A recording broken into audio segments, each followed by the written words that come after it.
impliqués dans cette macabre situation. Tout est clair, il s'agit bel et bien d'un acte terroriste perpétré par les terroristes ADF-MTM. Nous demandons du calme et de comprendre qu'un seul terroriste vivant constitue vraiment une menace. Nous demandons à la population de continuer à nous faire confiance et à être très serein pour en finir avec ces terroristes. Et en nouvelle, cet incendie qui est survenu au port de Matadi ce dimanche, comme vous le voyez sur ces images des grues de la Société commerciale des transports et des ports, et certains véhicules qui avaient stationné le long du port seraient endommagés suite au mauvais accostage d'un navire dû à une forte pression des eaux de pluie. Les détails dans nos prochaines éditions. Je vous l'ai dit, dans ce journal, le professeur Martin Moulumba, il est conseiller principal au collège juridique et administratif de la présidence de la République. Il va nous lire les ordonnances présidentielles. C'est 4 ordonnances. 4 ordonnances, madame. D'accord, allez-y. Madame, dans le cadre de la restructuration du cabinet du chef de l'État, qui avait commencé avec les cabinets adjoints, qui sont passés de 4 à 3, et dernièrement les conseillers principaux qui sont passés de 17 à 13, nous venons ce soir donner la suite de cette restructuration. Par l'ordonnance numéro 23/005 du 14 janvier 2023, le président de la République ordonne, article 1er, est nommé conseiller spécial du chef de l'État chargé des ressources extérieures et suivi des projets, M. Ndumbi Kabangu Joé. Chargé des ressources extérieures et suivi des projets, M. Ndumbi Kabangu Joé. Article 2. Sont abrogées toutes les dispositions antérieures contraires à la présente ordonnance. Article 3. Le directeur des cabinets du président de la République est chargé de l'exécution de la présente ordonnance qui sort ses effets à la date de sa signature. Fait à Kinshasa, le 14 janvier 2023, Félix Chilombo, pour copie certifiée conforme à l'original, Guilé Nyembo Mbouiza, directeur des cabinets. Par l'ordonnance numéro 23/006 du 14 janvier 2023, le président de la République ordonne, article 1er, sont nommés coordonnateurs et coordonnateurs adjoints des services spécialisés du cabinet du président de la République en regard de leur nom, les personnes ci-après. Coordination de la cellule présidentielle de veille stratégique. Monsieur Mwamba Tishimbi François, coordonnateur. Monsieur Biriganine Moubalama Bertin, coordonnateur adjoint. Coordination de la transition écologique et du développement durable. Madame Malanda Diatouka Marie Passe de Dieu, coordonnateur adjoint. Coordination de l'agence de prévention et de lutte contre la corruption. Monsieur Boulamoto Thierry, coordonnateur. Monsieur Lessaï Bodouka Michel, coordonnateur adjoint chargé de plaintes, enquêtes et investigations. Madame Kamwenziku Kuzanzakana Benilor, coordonnateur adjoint chargé de détection, prévention et administration. Monsieur Lusakweno Kisongele Mena Francis Philippe, coordonnateur adjoint chargé de poursuites et affaires fixées devant la justice. Coordination de la cellule climat des affaires. Monsieur Bachal Kabindarok, coordonnateur. Monsieur Fata Makunga Patrick, coordonnateur adjoint. Coordination en charge de la jeunesse et lutte contre les violences faites aux femmes et traite de personnes, Madame Moulopouye Chantal, coordonnateur. Monsieur Koukou Eric, coordonnateur adjoint. Article 2. Sont abrogées toutes les dispositions antérieures contraires à la présente ordonnance. Article 3. Le directeur des cabinets du président de la République est chargé de l'exécution de la présente ordonnance qui sort ses effets à la date de sa signature. Fait à Kinshasa, le 14 janvier 2023, Félix Antoine Tshisekedi Tshilombo, pour copie certifiée conforme à l'original, Guilhem Nyembo Mbouiza, directeur de cabinet.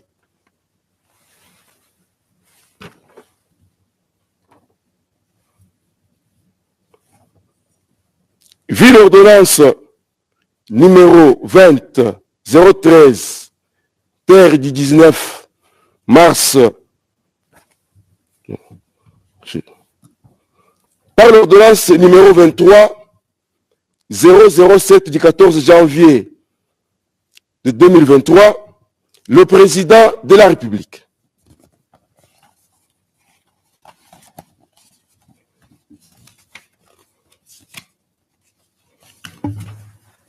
ordonne sont nommés membres des services personnels du chef de l'État aux fonctions spécifiées en regard de leur nom, les personnes ci-après. Représentants personnels, Messieurs Louvenzo Bolimela Joseph Thierry. Envoyé spécial, Monsieur Mpoyi Loabeya Patrick. Conseiller privé, Monsieur Kaumbu Mandungu Boula. Aux représentants pour le suivi de la feuille de route de Luanda et du processus de Nairobi, Monsieur Chibangu Kabeya Serge. Coordonnateur de sécurité interne, Monsieur Tshisekedi Chibanda Jacques. Coordonnateur des ressources humaines, Monsieur Zinga Claude. Gestionnaire de qualité et de performance, Monsieur Kakese Kimaza François. Chargé de mission, Monsieur Kaasha Birindwa Pacifique, zone du Grand Kivu. Monsieur Koukou Moubiaï Rémi, zone Grand Kassai. Monsieur Mutombo Luimbu Aristote, zone Grand Kassai. Monsieur Luntandila Yannick, zone Grand Ouest. Madame Bomandeke Imenga Fanny, zone Grand Nord. Monsieur Kabwe Mwamba Michel, zone Grand Katanga. Madame Kankou Gizaro Clarisse, suivi des réformes de la police nationale congolaise. Monsieur Mbaza Maloba Dani, intégration régionale.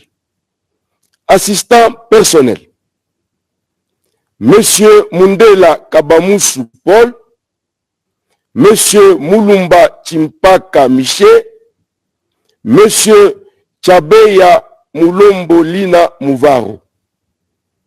Assistant logistique, Monsieur Moulamba Moutekemena Jean-Paul, assistant aviation présidentielle, Monsieur Deschiver Bougiriri Charles, assistant adjoint logistique, Monsieur Massanou Ntombolo Serge, assistant financière, Madame Donna Giaba Rose, secrétaire particulier, Monsieur Mwamba Chitambila Boli, Madame Mboto Lando Blondi.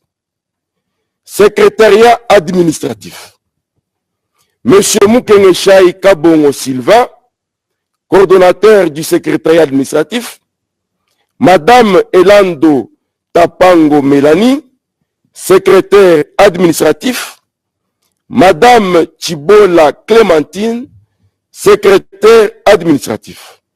Intendant, Monsieur Bilolo Wabilolo Alain Tati, cellule de la cellule de communication, Monsieur Koussema Kamba Giscard, directeur adjoint chargé de la rédaction presse nationale et grand reportage, chargé des relations publiques, Madame Kabengele Bibiche.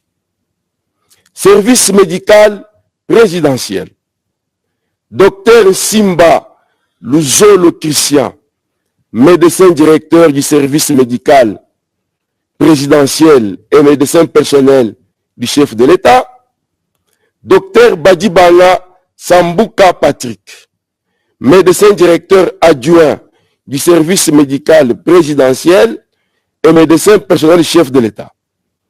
Madame Baouna Lupangu Marie Sylvie, infirmière du service médical présidentiel. Madame Nsambu Mupanga Nadej, infirmière du service médical présidentiel. Porte-parole, Salama Tina, porte-parole du chef de l'État. Article 2. Sont abrogées toutes les dispositions antérieures contraires à la présente. Article 3. Le directeur des cabinets du président de la République est chargé de l'exécution de la présente ordonnance qui sort ses effets à la date de sa signature. Fait à Kinshasa le 14 janvier 2023, Félix Antoine Tshisekedi Tshilombo, pour certifier conforme à l'original, Guilhem Mbouizia, directeur de cabinet. Par l'ordonnance numéro 23/003 du 14 janvier 2023, le président de la République ordonne et nommé membre du conseil d'administration de l'Agence congolaise de presse ACP en sigle, M. Kabala Chimanga Feli. Article 2, est nommé président du conseil d'administration de l'Agence congolaise de presse ACP en sigle, M. Kezamoudou Moussissiri Jean-Pierre. Sont abrogées toutes les dispositions antérieures contraires à la présente ordonnance. Article 4.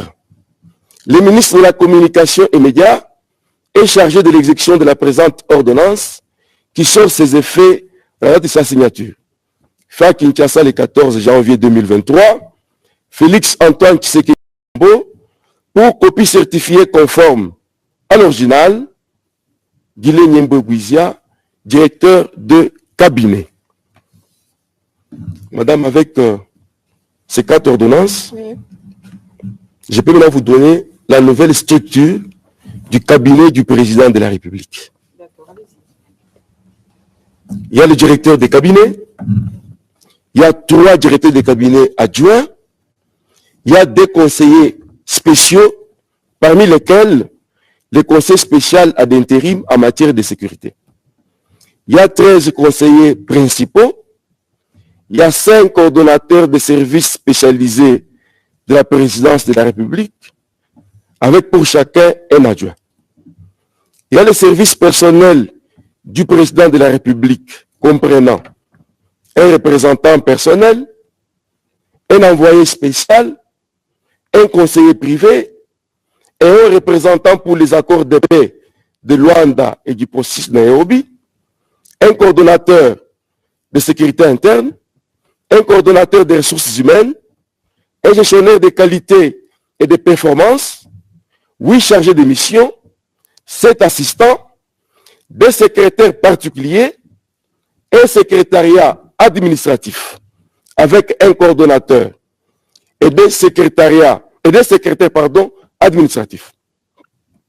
Des secrétaires administratifs, un intendant, un directeur de la communication plus un adjoint, un chargé des relations publiques, un porte-parole, un directeur de protocole et son adjoint, et le corps médical, y compris les conseillers des collèges qui font partie de la structure du cabinet du président de la République. vous avez constaté avec moi qu'il y a une nette réduction au cabinet du chef de l'État. Il l'avait promis, c'est fait. D'accord, merci professeur Martin Moulumba. Je rappelle que vous êtes conseiller principal au collège juridique et administratif de la présidence de la République. Merci. Merci beaucoup, madame. Après la ville de Goma, le chef d'état-major des FARDC est en mission de contrôle et d'inspection dans la ville de Lubumbashi, dans la province du Haut-Katanga. Christian Chiwewe a révigoré ses troupes après cette mission au commandant suprême des FARDC. Regardez. À l'étape de la deuxième zone de défense, le lieutenant-général Christian Chiwewe a été reçu dans la salle des opérations où il a suivi les briefings présentés par le commandant deuxième zone de défense, le lieutenant-général Pacifique Massounzou, et ce, sur la mise en œuvre de toutes les unités des FARDC implantées dans les espaces Grand Katanga et Grand Kasaï, et sur les passages en revue de la situation européenne dans cette partie du territoire national. Ensuite, dans les installations du quartier général de la 22e région militaire, le commandant région, le général-major Smith Gianga Moutara, a parlé du trinôme FEC qui signifie formation, équipement et casernement, qui fait une montée en puissance des FARDC. Il a été aussi martelé le recrutement des jeunes désireux de servir la nation sous les drapeaux et principalement les conditions d'hébergement. Après ces deux exposés, le chef d'état-major général de FARDC a invité ses interlocuteurs à faire maintenir l'ordre, la discipline et l'apolitisme de l'armée au sein des hommes des troupes sous leurs responsabilités, ainsi que la fidélité et la loyauté au président de la République et commandant suprême des FARDC et de la police nationale congolaise, Félix Antoine Tshisekedi Tshilombo. À l'issue de ces deux rencontres, les mamans épouses des militaires ont réservé une surprise agréable au lieutenant-général Chiwewe en lui remettant un présent à l'occasion de sa première visite parmi elles. Aussitôt après, le chef d'état-major général des FARDC et sa suite se sont rendus à la gare centrale de la SNCC de Lubumbashi, où sont embarqués les matelas et les vivres en grande quantité à destination de la base militaire de Kamina en faveur des nouvelles recrues en formation. Sont utilisés les fonds affectés par le gouvernement dans les provinces sous état de siège. Une mission d'évaluation de l'inspection générale des FARDC a séjourné dans la ville de Bunia, en province de l'Ituri, pour procéder au contrôle de la gestion des 10 fonds. La mission était supervisée par l'inspecteur général des FARDC, le général d'armée Amissi Kumba Tangofor. Reportage. Commander, contrôler et corriger, 3 verbes qui caractérisent la chaîne de commande actuelle. Quelles sont les instructions permanentes du président de la République, commandant suprême de FARDC de la PNC, Félix Antoine Tshisekedi Tshilombo? Ces instructions au sein de l'armée sont exécutées par l'inspecteur général de FARDC, à sa tête, le général des armées, Amissi Kumba Gabriel. Cela en raison de la présence des inspecteurs militaires à la 32e région, dans le but de contrôler l'utilisation de fonds octroyés aux unités engagées dans les opérations en Ituri. Au colonel diplômé de stratégie de défense, Aloma Moutangala Dieudonné, chef de délégation, de préciser que c'est une activité de routine au sein de l'armée régulière, confiée à l'inspectorat général, question de s'assurer de la gestion rationnelle de fonds. Surtout, reformer les recommandations à l'esprit et à la lettre du chef de l'État, qui fait du social des hommes en uniforme sa priorité. Toujours justifier les fonds mis à leur disposition, puisque c'est l'argent de l'État, des fonds mis à la disposition des unités à la 32e région militaire. Au gouvernement des provinces, au secteur opérationnel, nous sommes redevables devant l'État congolais. Tout ce que nous donne, nous devons justifier ça. Par ailleurs, ce dernier se félicite du bon déroulement de cette mission d'environ 7 jours dans cette province de l'Est de l'RDC. Oui, là, nous sommes au terme de notre mission. Ça s'est passé bien. Là où il y avait à corriger, on avait donné des conseils. Et prochainement, quand on viendra, là, c'est pour arrêter. Notons que tous les gestionnaires des fonds publics de la 32e région militaire, ainsi que le service d'éducation et d'action sociale SECAS et celui de communication d'information de FARDC SIFA ont été soumis à cet exercice devant les inspecteurs composés des officiers supérieurs et subalternes de l'armée, question de rendre compte d'utilisation de fonds alloués dans l'exercice de leurs fonctions. C'est un cri de détresse que lance la population de la commune de Barumbu. Le pont jeté sur l'avenue du Flambeau ne reste que l'ombre de lui-même. Il suffit d'un tout petit incident pour que ce dernier cède et ne fasse de victimes à cause de son état de vestuté très avancé. Ajoutez à cela l'insécurité qui règne sur place. Un reportage de Gaëtan Magalano. Regardez. Un pont en délabrement avancé sur l'avenue Flambeau, à quelques pas de la Bralima dans la commune de Barombo. Ici, à la tombée de la nuit, l'usage de la route est inquiétant. Les usagers de la route, tous ceux qui utilisent cette voie, ils ont droit à la sécurité. Alors leur sécurité est menacée à cause d'un pont qui est devenu vétuste. Sous ces déchets, une voie fait réfuser le bonheur de trains qui passaient. Aujourd'hui, de jeunes délinquants communément appelés Koulouna et Lise Domici, au point de menacer leurs passagers. Chaque 21 heures, le crime est ça la moto. Constructions anarchiques, vols, viols, enlèvements de pratiques commises sous et autour de ces ponts. La population crie à sa démolition. Dans l'état où il se trouve, il constitue un danger permanent. Certains exigent même la construction d'un nouveau pont au même endroit. N'attendez pas le moment où il y aura des dégâts, où il y aura des accidents, des morts, pour que vous puissiez venir vraiment avec une exhibition. Il y a un an, le ministre d'État en charge des infrastructures avait annoncé la démolition des six ponts qui, si l'on s'y dire, constitue un danger pour la population. Une parole qui attend toujours sa réalisation. Qu'est-ce qui explique le retard pris dans l'acheminement des matériaux destinés à la construction des ouvrages publics et à la réhabilitation de la route Kalambambouji dans la province du Kassai oriental? Une mission mixte constituée de la présidence de la République et les délégués de la province du Kassai oriental ainsi que ceux de la province du Haut-Katanga ont effectué le déplacement de la ville de Lubumbashi sur place. Ils ont reçu les explications de la part des responsables de l'entreprise CNCC. Oscar Mbal pour le reportage. Au clair, le malentendu qui s'est passé dans la construction de grands travaux dans le Grand Kassai, voilà la quintessence de la descente d'une forte délégation à la Société nationale de chemin de fer du Congo SNCC à Lubumbashi dans la province du Haut-Katanga ce vendredi 13 janvier 2023, composé des gouverneurs du Kassai central et celui du Kassai oriental, des députés nationaux, des délégués de la présidence de la République, du ministère national aux infrastructures et du directeur général de la FPI venus pour se rendre compte de l'acheminement des matériels de construction dans l'espace Grand Kassai auprès du directeur général de cette entreprise de transport ferroviaire en République démocratique du Congo, Fabien Moutom Kankato. Après quelques heures d'échange entre les parties prenantes, ces derniers sont descendus sur le terrain pour palper du doigt les réalités afin de voir à qui incombe la faute. Sur place, l'équipe a constaté que la Société nationale de chemin de fer du Congo n'était pour rien dans ces dossiers de vouloir bloquer les matériels à Lubumbashi. Lors de notre échange, nous avons vite compris que la SNCC n'est rien pour rien dans les blocages, mais c'était au niveau plus de l'approche. Et puis quand je vous parle là, le premier lot est déjà à quelques mètres de la province du Kassai central. Et le deuxième lot va quitter d'ici dimanche. Il faut signaler que la Société nationale de chemin de fer du Congo, SNCC, à travers son directeur général Fabien Moutom Kankato, a montré sa bonne volonté d'acheminer ces matériels de construction des grands travaux dans le Grand Kassai à travers les trans. C'est par une photo de famille que cette visite a pris fin.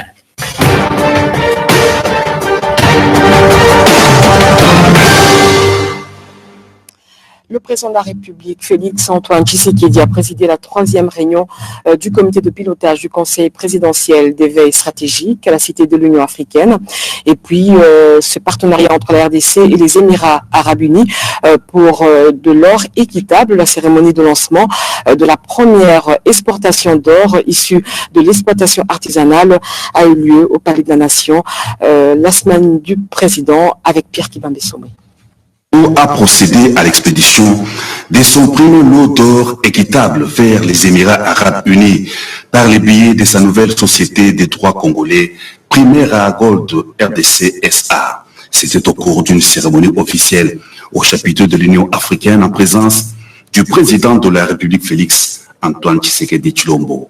Un véritable tournant historique dans les relations entre la RDC et les Émirats arabes unis avec à la clé la vente d'un premier lot d'or issu du commerce équitable. Souhaité par le chef de l'État depuis son avènement à la magistrature suprême, ces genres d'accords, ces nouveaux systèmes d'exploitation de l'or permettent de renforcer le partenariat économique directe entre les deux parties, de lutter contre l'influence des groupes armés qui sèment la violence et la désolation dans l'est du territoire national depuis des décennies et d'éviter leur sale, l'or du sang. L'accord sur l'établissement d'une chaîne d'approvisionnement équitable en or entre les deux pays s'est vu un exemple concret du partenariat diplomatique, économique et commercial qui les lie désormais dans l'intérêt de leurs peuples respectifs. Il s'agit d'un schéma économique avec un partenariat pour réduire très sensiblement la contrebande d'or et faire profiter aux populations congolaises les fruits de leurs minéraux. Les bourgmestres et bourgmestres adjoints de la ville de Kinshasa étaient réunis le jeudi autour du président de la République Félix-Antoine Tshisekedi Tshilombo à la Cité de l'Union africaine au cours d'une rencontre à laquelle ont pris part le vice-premier ministre, ministre de l'Intérieur Daniel Asselo et le gouverneur de Kinshasa Gentili Ngobila, d'épineuses questions de sécurité avec le phénomène Kuluna et de salubrité de la capitale ont été à l'ordre du jour. Kinshasa est sorti de la liste des 25 villes les plus sales du monde. Le gouverneur Ngobila l'a souligné tout en reconnaissant que des efforts consentis doivent davantage se poursuivre conformément aux directives et orientations du président de la République. Toujours à la Cité de l'Union africaine, le chef de l'État a présidé la 3e réunion du comité de pilotage du Conseil présidentiel de veille stratégique. Il a été question au cours de cette réunion de la présentation de la feuille de route de ses services spécialisés pour l'année 2023, a indiqué son coordonnateur François Mwamba au sortir de la rencontre. L'actualité François Mwamba au sortir de la rencontre. L'actualité de la semaine a été dominée par les préparatifs de l'arrivée du nonce apostolique ici à Kinshasa. Sachez aussi que le Premier ministre Jean-Michel Sama Lukonde a visité les infrastructures qui va abriter les 9e Jeux de la francophonie et puis la ville de Kinshasa doit revêtir sa plus belle robe d'antan. Pour ce faire, le gouvernement provincial a lancé l'opération d'assainissement de la capitale. La semaine en 5 minutes. La semaine qui vient de s'achever était riche en actualité. À Kinshasa, le lancement de l'opération coup de pointe visant l'assainissement de la capitale, des épaves des véhicules stationnés et plusieurs marchés pirates ont été évacués tout au long des artères. Dans le domaine sécuritaire, dans la province de l'Ituri, près de 700 éléments équivalents à un bataillon des forces armées sont arrivés au terme de leur formation sous les techniques de combat et autres tactiques. Le gouverneur militaire Johnny Luboya Kachama s'est rendu au centre de formation de Rwampara pour les encourager.